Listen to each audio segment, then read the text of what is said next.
Now by Fergus Hay, the CEO of lifestyle marketing agency Legis Delaney. Morning to you, Mr. Hay. Thanks for being with us.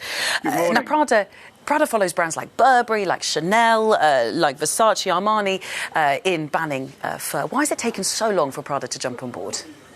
Well, you've rightly pointed out, this is not a new issue. It's been a current issue since the 90s.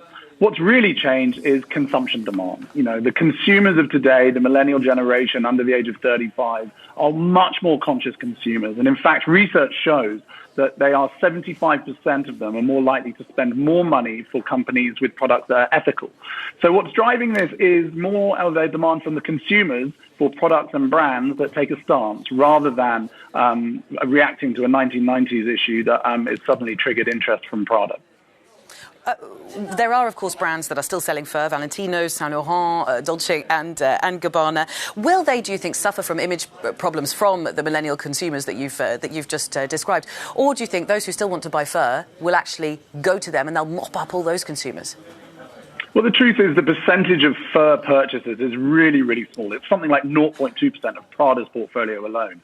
So it's not really a big revenue driver. It's an image driver. Now, for luxury brands, you're trying to validate a price premium. So you need some really strong degree of irrational preference. That means that these brands need to be at the forefront of these kind of issues. I can only expect in the near term that those other brands will follow suit. The big question is, if fur is a small percentage, leather is a huge percentage, and I imagine that will be the next battleground for the major fashion houses.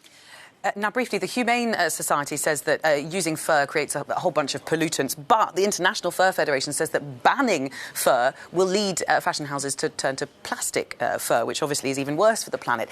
Who should consumers be listening to if they're ethically minded? Well, I think this is a huge debate across the board. I suppose in the end, no business is going to be completely footprint-free on the planet. And I think you have to try to choose the issues that matter to the individual consumer. It's interesting that plastic straws have been banned. It's interesting that beauty brands have gone for free makeup that has less of a footprint. So there will be many options for consumers, and I think that poses challenges to brands themselves to make sure that they pick the right ethics to continue to build their businesses on. Great to hear from you. Thank you very much. Fergus Hay there of Legis Delaney.